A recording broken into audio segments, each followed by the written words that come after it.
এই যে দেখুন, পিঠেগুলো কিন্তু 2-3 ঘন্টা বাইরে রেখে দেওয়ার পর খুব সুন্দরভাবে সেট হয়ে গেছে। আর ভেতর থেকে এত সুন্দর হয়েছে, এই যে দেখুন ভেতরটাও কত সুন্দরভাবে মানে সেদ্ধ হয়েছে। আপনারা বিশ্বাসই করতে পারবেন না লাউয়ের পিঠে যে এত সুন্দর হয়। একবার খেলে কিন্তু বারবার খেতে মন চাইবে।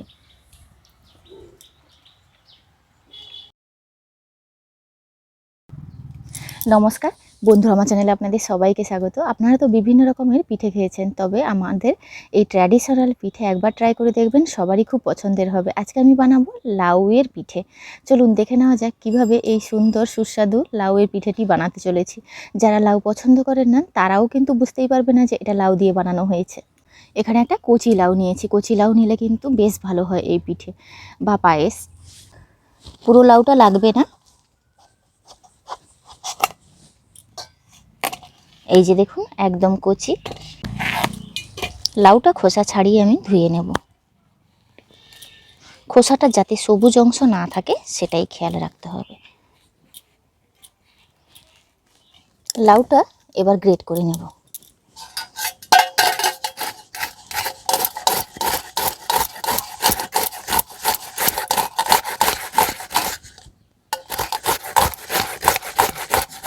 এইভাবে গ্রেট করে নিচ্ছি।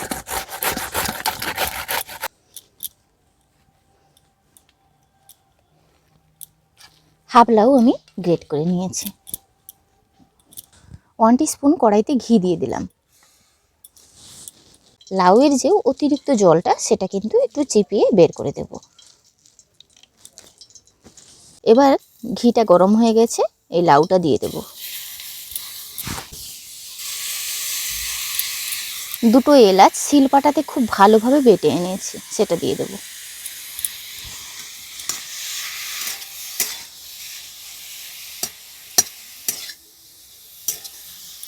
লাউটা ভাজতে ভাজতে আমি এখানে ফ্রাইং প্যানটা তৈরি করে নিয়েছি।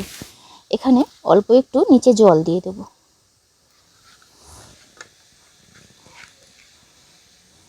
গোল গোল করে কেটে রেখেছি দুটো কলা পাতা। একটা কলা পাতা নিচে দিয়ে দেব।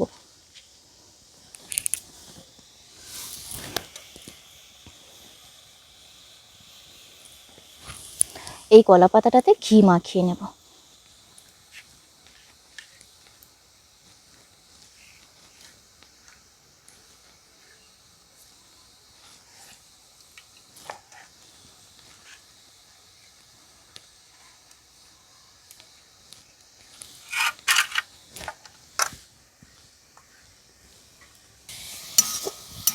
লাউয়ের কাঁচা গন্ধ চলে গেছে। এবার কিন্তু লাউটা নাবিয়ে নেব।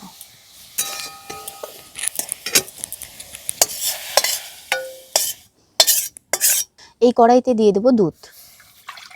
এটা জাল করে ঘন করা আছে। দিয়ে দেব একটা নারকেলের হাফ কুড়িয়ে রেখেছি, সেটা দিয়ে দেব। পরিমাণ মতন চিনি, স্বাদ মতো লবণ, 1 চামচ ঘি, 1 চামচ বড় চামচে চালের আটা নিয়েছি, সেটা দিয়ে দেব। অনবরত নেড়ে এটাকে আমি ডলাটা যাতে না পাকায় নাড়াচাড়া করতে হবে। এইভাবে কিন্তু অনবরত নাড়তে হবে।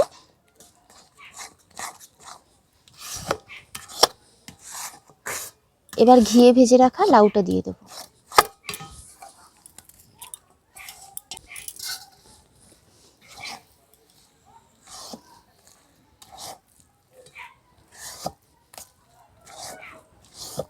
এবার কিন্তু নাবিয়ে নেব।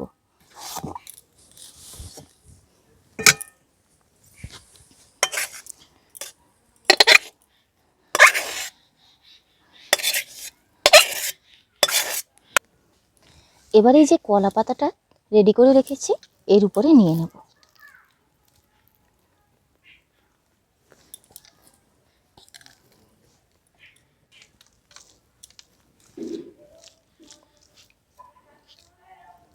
হাতে একটু জল নিয়ে এইভাবে চেপে চেপে দেব, যাতে সমানভাবে চারদিকে ছড়িয়ে যায়।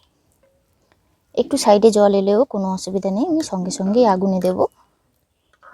জলটা দেওয়ার কারণে কিন্তু নিচটা পুড়ে যাবে না।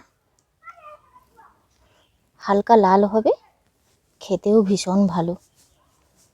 ওপর থেকে কাজু বাদাম সাজিয়ে দেব।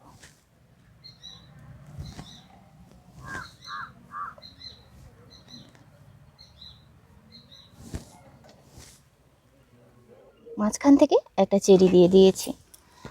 আরেকটা কলা পাতা নিয়েছিলাম, এটা এইভাবে ঢাকা দিয়ে দেব। ওপর থেকে একটা ছোট প্লেট চাপিয়ে দেব। এটা এবার বসিয়ে দিলাম। ওপর থেকে একটা এয়ারটাইট ঢাকনা চাপা দিয়ে দেব।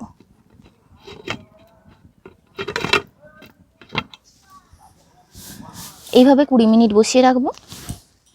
20 মিনিট পর চলে এসেছি। এবার কিন্তু পিঠাটা উল্টে দেব।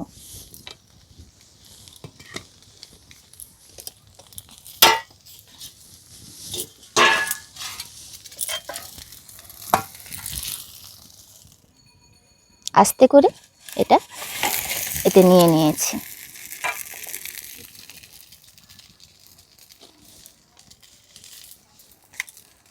আবারও ঢাকা দিয়ে দেব 10 মিনিটের জন্য।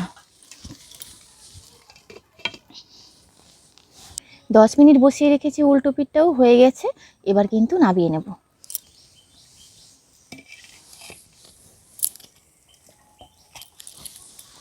এইভাবে উল্টে নিয়েছি, তবে আপনাদেরকে একটু ঠান্ডা করে দেখাবো। পিঠেটা এখনও কিন্তু ঠান্ডা হয়নি, তাও আমি 3-4 মিনিট রেখে দিয়েছিলাম আপনাদেরকে দেখাবো বলে। এখনই কেটে দেখাবো আপনাদেরকে।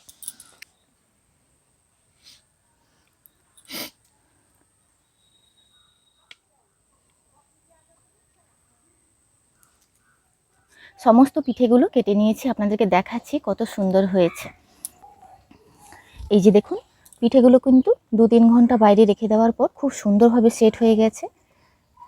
আর ভেতর থেকে এত সুন্দর হয়েছে, এই যে দেখুন ভেতরটাও কত সুন্দরভাবে মানে সেদ্ধ হয়েছে। উপরটা একদম সুন্দর লাল হয়েছে, দু সাইডে হালকা লাল হয়েছে। আর এর ফ্লেভার কি বলবো, এত সুন্দর খেতে। যারা লাউ পছন্দও করেন না তারাও কিন্তু মানে বুঝতেই পারবে না, এক বিন্দুও বুঝতে পারবে না, এত সুন্দর স্বাদ।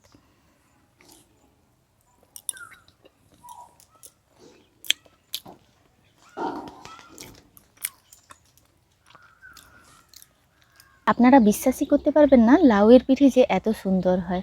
একবার খেলে কিন্তু বারবার খেতে মন চাইবে।